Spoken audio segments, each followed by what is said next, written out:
এগুলো সবই রডোডেন্ড্রন গাছ।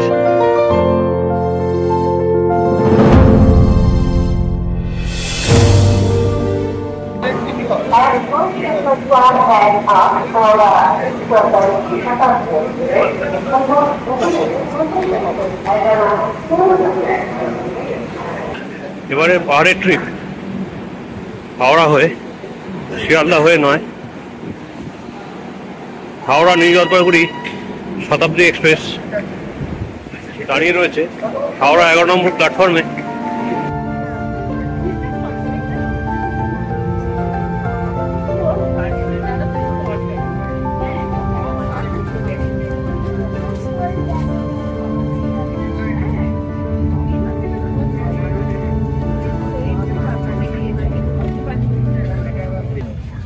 হাওড়া নিউ জলপাইগুড়ি শতাব্দী এক্সপ্রেস হাওড়া স্টেশন থেকে শিডিউল টাইম মানে 2:25 একদম ছেড়ে দিয়েছে। রাতে এনজেপি পৌঁছানোর টাইম 10:50। আশা করছি টাইমেই পৌঁছে যাবে। আগামীকাল সকালে আমরা স্টার্ট করব এনজেপি থেকে মানেভঞ্জন হয়ে টুমলিংয়ের দিকে। এবার আমাদের গন্তব্য সান্দাকফু। ট্যুরের বাকি ডিটেলস ট্যুর চলাকালীন দিতে থাকবো। কত সুন্দর মাঠ ঘাট বেরিয়ে যাচ্ছে। দিনের বেলা জার্নি করার এটাই সবচেয়ে বড় সুবিধে, যেটা আমার ভীষণ ভালো লাগে। অসুবিধা হচ্ছে একটাই, যে একটা দিন এনজেপিতে কাটাতে হয়। Otherwise it's a very beautiful experience.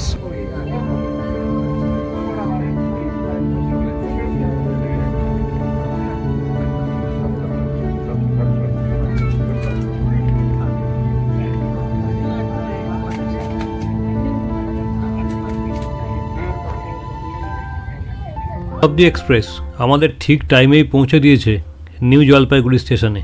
সেখান থেকে টোটো চেপে নেতাজি মোড়, তারপর ডান দিকে একটুখানি গেলেই আমাদের আজকে রাতের থাকার জায়গা হোটেল হলিডন।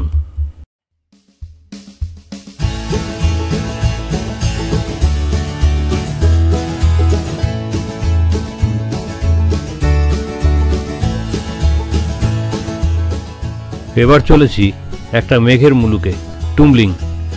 জায়গাটা ভারত নেপাল সীমানাতে, উচ্চতা 9500 ফিট। আর টুমলিংয়ের বেশিরভাগ জায়গাটাই নেপালের মধ্যে। যদিও ভারতীয় নাগরিকদের এখানে ভ্রমণ করতে কোনো বিধিনিষেধ নেই।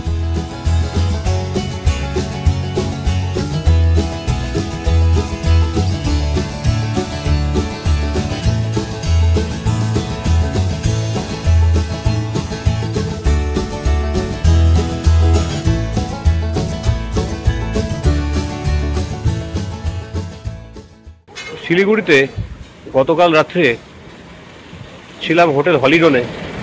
ওখান থেকে দার্জিলিং মোড়ে এসে ডান দিকে টার্ন নিয়ে সোজা দুধিয়া। এই হচ্ছে দুধিয়ার ল্যান্ডস্কেপ, অত্যন্ত সুন্দর। এই রেস্টুরেন্টে আমরা দাঁড়ালাম ব্রেকফাস্ট করবো বলে।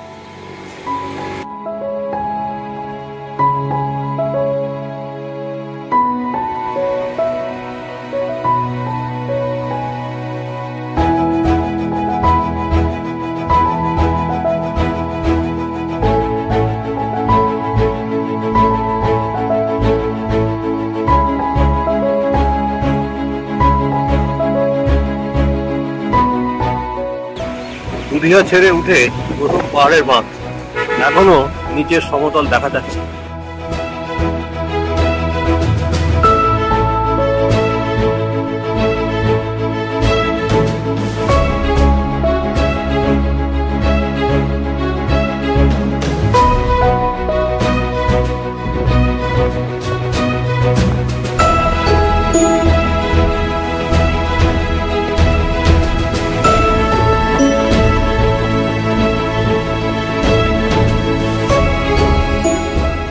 মিরিকের ছবির মতো সুন্দর চা বাগানগুলো পেরিয়ে এসে চলেছে ঋষি রোড দিয়ে। গন্তব্য মানেভঞ্জন।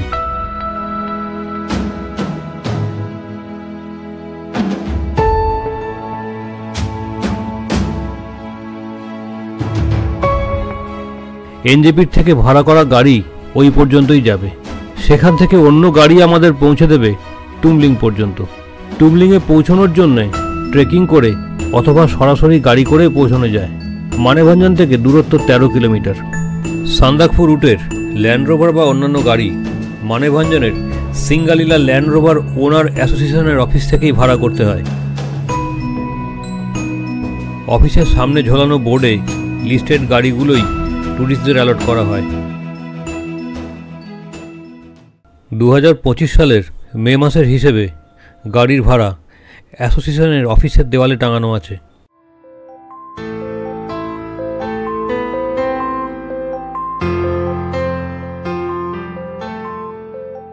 মানেভঞ্জন থেকে ভাড়া করা গাড়ি নিয়ে আমরা চললাম টুমলিংয়ের দিকে।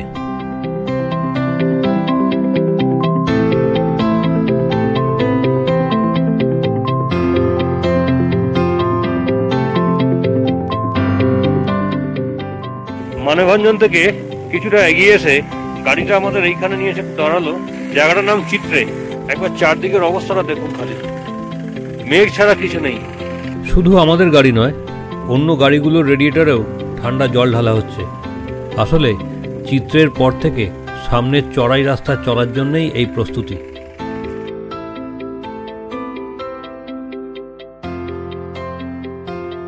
গাড়ি চলছে টুমলিংয়ের দিকে। চিত্রের পর থেকেই ঠান্ডা যেন হঠাৎই বেড়ে গেল।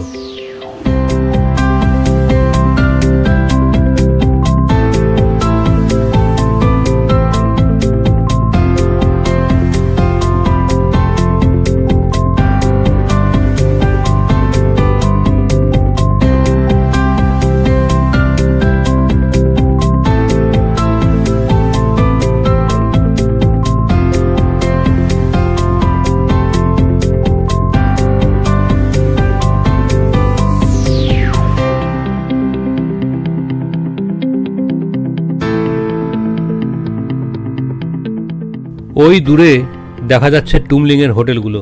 ওখানেই আমরা পৌঁছে যাব আর কিছুক্ষণের মধ্যে।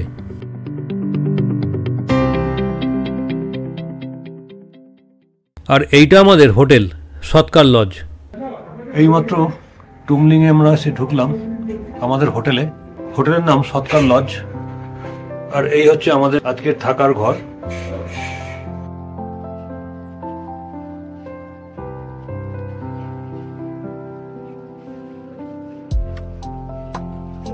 একটা বড় রুম, আর তাতে একটা ডবল আর একটা সিঙ্গেল বেড। রুমের লোকেশন দুর্দান্ত। অ্যাটাচড কমন ব্যালকনি,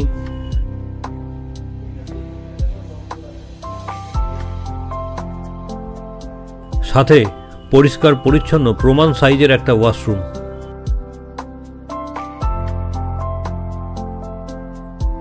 ফ্রেশ হয়ে নিয়ে এলাম ডাইনিংয়ে। বিরাট বড় একটা ডাইনিং হল।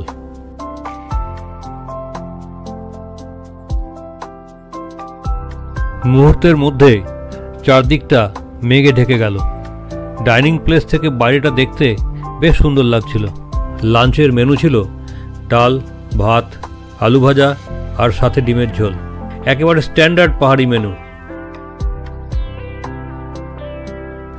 লাঞ্চ হয়ে গেছে, এবার একটু বাইরে থেকে ঘুরে আসি।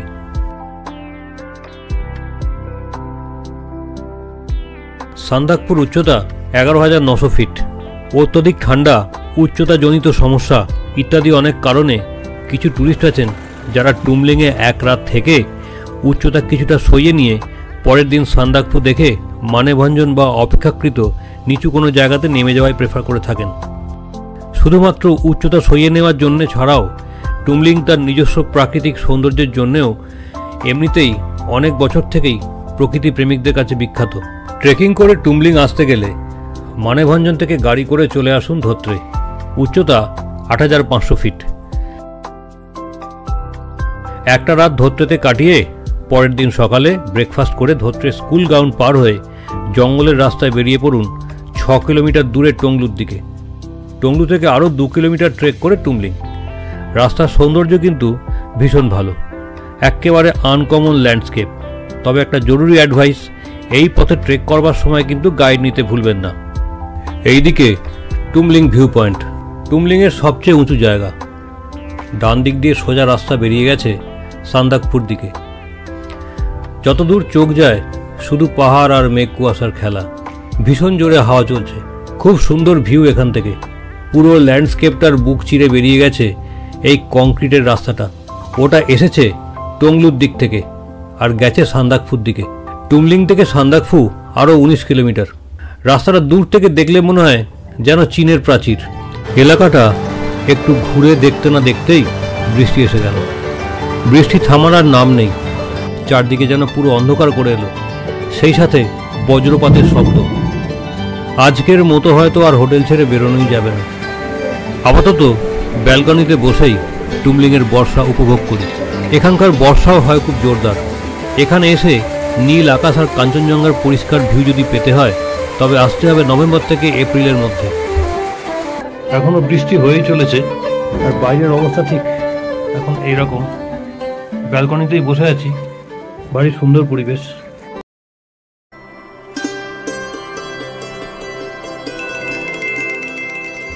আজ সকাল থেকে কিন্তু আকাশটা বেশ পরিষ্কার।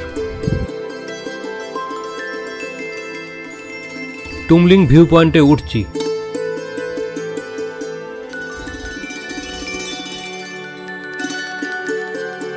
এখানে একটা উপাসনার জায়গাও করা আছে।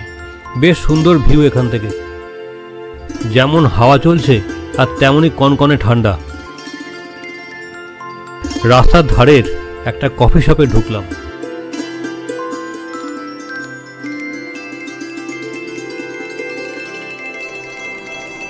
এক কাপ গরম কফি খেয়ে তারপর আবার একটু হাঁটতে বেরোবো।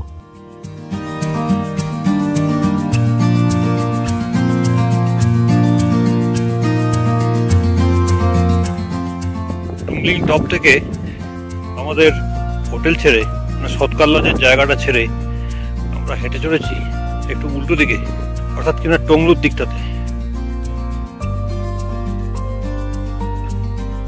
মানে মাঝে মাঝে একটা দমকা হাওয়া আসছে, যেন হাত থেকে ক্যামেরা উড়ে বেরিয়ে যাওয়ার অবস্থা। সেই সঙ্গে হাওয়াটা দিলে বুঝতে পারছি বেশ ঠান্ডা ভালোই আছে, তবে হ্যাঁ সহ্য করার মতো।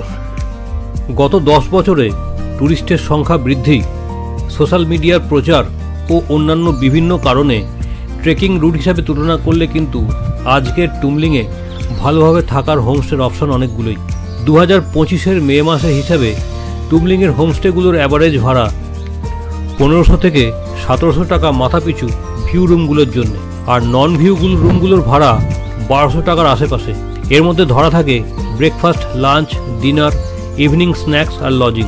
আর এখানে ভিউ রুম বলতে অবশ্যই কাঞ্চনজঙ্ঘা ভিউ রুমের কথাই বলা হয়ে থাকে। আগেই বলেছি আমরা উঠেছি সৎকার লজে। এছাড়াও এখানে আরও বেশ কয়েকটা হোমস্টে আছে। আমি তাদের নাম আর কন্ট্যাক্ট নাম্বারগুলো অন স্ক্রিন দিয়ে দিচ্ছি, চেষ্টা করবেন হোয়াটসঅ্যাপ করতে, এনকোয়ারির উত্তর পাবেন, কারণ অনেক সময় এরা ফোন ধরেন না। এই হোমস্টেগুলোর একটার থেকে আরেকটার দূরত্ব খুবই কম, পায়ে হেঁটে ঘুরে নেওয়া যায়। কিন্তু গ্রিন হিল ভিউ, ডুমজন হোমস্টে আর শেরপা পাসাং হোমস্টে একটু দূরে, তাও হেঁটে মিনিট 5। টুমলিং ভিউ পয়েন্টকে সামনে রেখে বা বাঁদিকে একটু নেমে গেলেই পরপর 3টে হোমস্টে। ভিউ পয়েন্ট থেকেও এই 3টে হোমস্টে দেখতে পাওয়া যায়। তবে এই হোমস্টেগুলো থেকে কিন্তু কাঞ্চনজঙ্ঘার কোনো ভিউ নেই, কারণ ভিউ ঠিক এর উল্টো দিকে, অর্থাৎ টুমলিং ভিউ পয়েন্টকে সামনে রেখে ডান দিকে। যদি শুধুই ভিউ রুম দরকার হয় তাহলে সিদ্ধার্থ লজ হচ্ছে একমাত্র বেস্ট সলিউশন। আমরা আমাদের গাড়ি এবং হোটেল সমেত NJP to NJP complete book করেছি কলকাতা ট্রাভেল ড্রিমসের থ্রু দিয়ে। কন্ট্যাক্ট ডিটেলস ডেসক্রিপশানে দেওয়া থাকবে। এখানে ফোন আর ইন্টারনেটের কানেকশন খুব দুর্বল। ভিউ পয়েন্টের দিকে হেঁটে গেলে কখনো হয়তো একটু কানেকশন পেতে পারেন। কয়েকটা হোমস্টে অবশ্য ওয়াইফাই সুবিধা দেয়, কিন্তু সেটা খুব দুর্বল। এটা একটা এমন জায়গা, এখানে এসে আলাদা করে রডোডেনড্রন গাছ খুঁজে বার করতে হয় না। আমার পেছন দিকে এই যে ওপরে গাছগুলো দেখা যাচ্ছে, এগুলো সবই রডোডেনড্রন গাছ। ফুল থাকলে কীরকম লাগতে পারতো আন্দাজ করতে পারছেন বোধহয়। আমরা যে সময় এসেছি অর্থাৎ মে মাসে, এখন রডোডেনড্রন ফুলের সময় নয়। বিক্ষিপ্ত কয়েকটা গাছে কিছু ফুল আছে হয়তো। এই রডোডেনড্রন ফুলের সিজন হচ্ছে মার্চ এবং এপ্রিল। তো আমরা মোটামুটি আরও 1 মাস পরে এসেছি। যদি হয়তো আরও 1 মাস আগে আসতাম, এই গাছগুলো দেখতে পেতাম ফুলে ভর্তি। ইনফ্যাক্ট আমার এই রিজিয়নে আসা কোনো সময় কখনোই ওই মার্চ এপ্রিলে হয়ে ওঠেনি। যারা এসেছে এখানে তাদের মুখে শুনেছি চারদিক পুরো রঙিন হয়ে থাকে। এইগুলো হচ্ছে ম্যাগনোলিয়া ফুল। নাম শুনেছিলাম কিন্তু আমি কখনো এর আগে এত কাছ থেকে এই ফুল দেখিনি। ভীষণ সুন্দর দেখতে।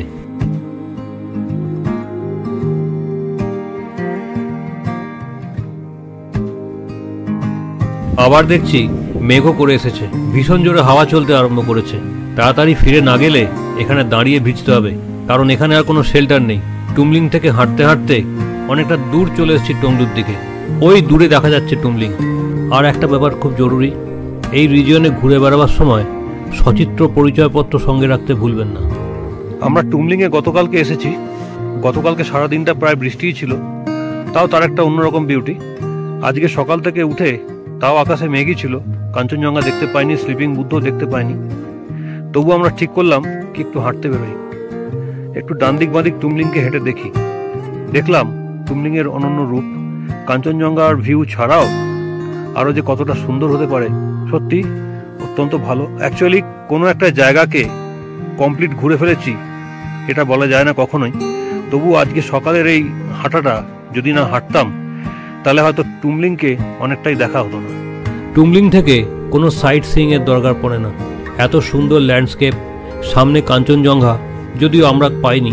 সিজনে এলে ম্যাগনোলিয়া আর রডোডেন্ড্রন ফুল, ডিসেম্বর থেকে ফেব্রুয়ারির মধ্যে এলে আর যদি ভাগ্যে থাকে তো ব্যাপক স্নোফলও পেয়ে যেতে পারেন। আর কি চাই, আরামসে 2 রাত এখানে কাটিয়ে দেওয়া যায় শুধু চারদিকটা ঘুরে বেরিয়ে। অঢেল সময় পাবেন এই মেঘের মাঝখান দিয়ে হেঁটে বেড়াবার, অথবা স্থির বসে থাকুন এখানটায়। দেখুন ওপর থেকে চারদিকের পাহাড়গুলো কেমন দেখতে লাগছে, কেমন মেঘ ভেসে যাচ্ছে চারদিক দিয়ে। ফিতের মতো রাস্তাটা কেমন সুন্দর, পুরো জমিটার বুক চিরে বেরিয়ে গেছে। একটা লাইফ টাইম এক্সপিরিয়েন্স। যতক্ষণ পারেন বসে থাকুন এখানে আর চুটিয়ে এনজয় করুন টুমলিংকে।